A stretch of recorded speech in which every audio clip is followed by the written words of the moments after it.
Hello friends Imran blogger चेनेलटोলৈ আপোনালোক সকলোকে স্বাগতম জনাইছো। আজি 5 জুন বিশ্ব পৰিৱেশ দিৱস। সকলোৱে জানে যে বিশ্ব পৰিৱেশ দিৱসৰ দিনা গছপুলি এটা ৰোপণ কৰে। গছপুলি ৰোপণ কৰাটো অত্যন্ত প্ৰয়োজনীয় কিয় জানেনে?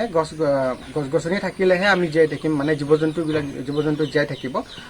বহুতে এইটো ভুল বুজি থাকে যে গছগছনি কেয়াৰ নলয়, গছগছনিৰ পৰাই যে আমি জীয়াই আছো এইটো বহুতে বুজি নাপায়।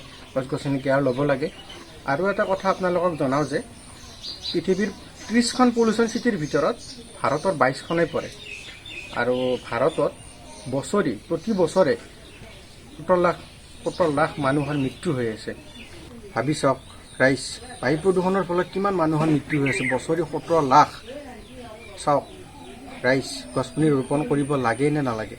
গতিকে ৰাইজ, গছপুলি ৰোৱক আৰু বায়ু প্ৰদূষণৰ পৰা মুক্ত কৰক। 5 জুন বিশ্ব পৰিৱেশ দিৱস উপলক্ষে আজি ময়ো এটা গছপুলি ৰুম। তো বলক বাৰীৰ পিছলৈ গৈ থাকোঁ। গাইজ, এয়া ল'লো চুৰি, গছপুলি ৰুব যাই আছোঁ। বলক গৈ থাকোঁ। এয়া মই গৈ আছোঁ, আহি থাকক।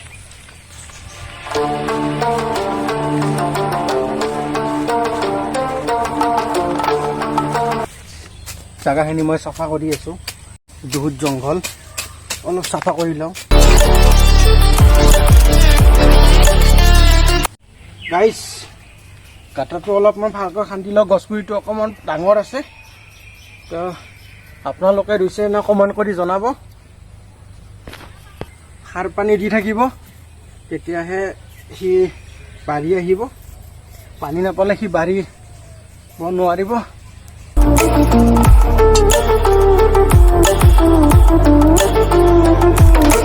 গছপুলিটো ৰুম, এইটো হ'ল জামৰ পুলি। Moving with the motion, following the light that sets me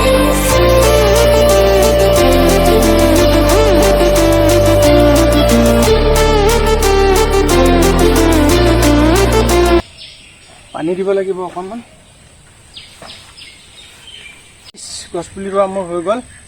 guys, বৰষুণ দি আছে বহুত জোৰকৈ। তো বিশ্ব পৰিৱেশ দিৱস উপলক্ষে আপোনালোকে গছপুলি ৰুইছে নে কমেণ্ট কৰি জনাব। তো ভিডিঅ'টো ভাল লাগিছে যদি ছাবস্ক্ৰাইব কৰিব, লাইক কৰিব, কমেণ্ট কৰিব। আজিলৈ ইমানেই। তো আকৌ লগ পাম নেক্সট এটা ভিডিঅ'লৈ। Thank U.